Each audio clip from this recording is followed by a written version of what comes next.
Gordon Goes Foreign.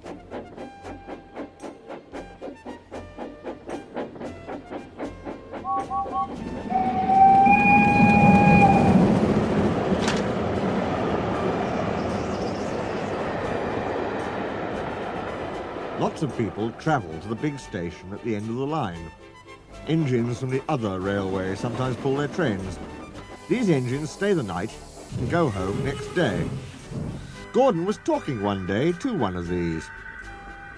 "When I was young and green," he said, "I remember going to London.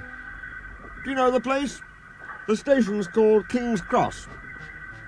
"King's Cross?" snorted the engine. "London's Euston. Everybody knows that." "Rubbish," said Duck. "London's Paddington." "I know. I worked there." They argued till they went to sleep. They argued when they woke up. They were still arguing when the other engine went away.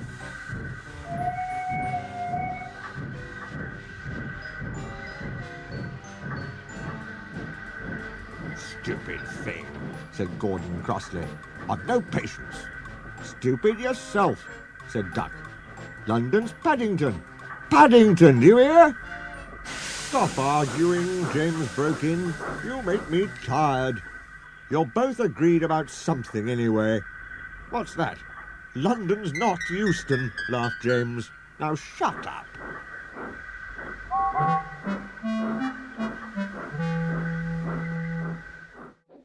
Gordon rolled away, still grumbling. "I'm sure it's King's Cross. I'll go and prove it." But that was easier said than done. London lay beyond the big station, at the other end of the line. Gordon had to stop there. Another engine then took his train. "If I didn't stop," he thought, "I could go to London." One day he ran right through the station. Another time he tried to start before the fireman could uncouple the coaches. He tried all sorts of tricks, but it was no good. His driver tripped him every time. "Oh dear," he thought sadly, "I'll never get there." One day he pulled the express to the station as usual. His fireman uncoupled the coaches and he ran onto his siding to wait till it was time to go home. The coaches waited and waited at the platform, but their engine didn't come. A porter ran across and spoke to Gordon's driver. "The inspector's on the platform. He wants to see you." The driver climbed down from the cab and walked over to the station. He came back in a few minutes looking excited. "Hello," said the fireman. "What's happened?"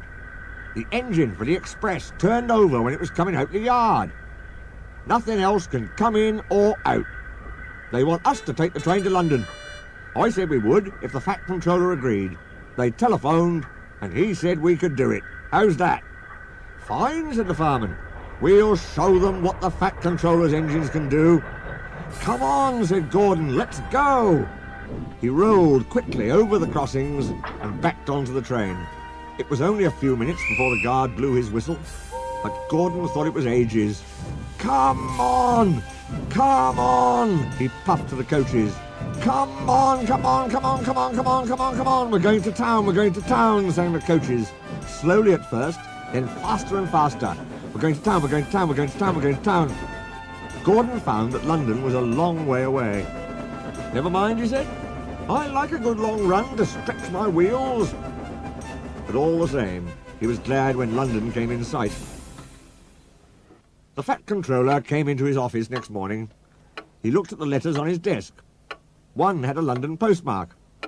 "I wonder how Gordon's getting on," he said. The station master knocked and came in. He looked excited. "Excuse me, sir, have you seen the news?" "Not yet, why?" "Oh, just look at this, sir." The Fat Controller took the newspaper. "Good gracious me," he said. "There's Gordon. Headlines, too. Famous engine at London station. Police called to control crowds." The Fat Controller read on, absorbed. Gordon returned next day.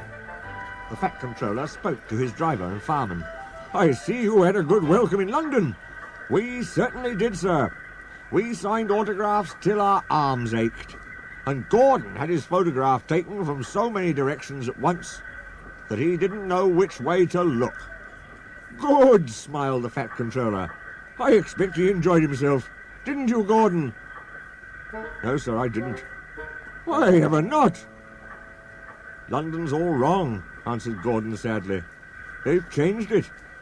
It isn't King's Cross anymore. It's St. Pancras.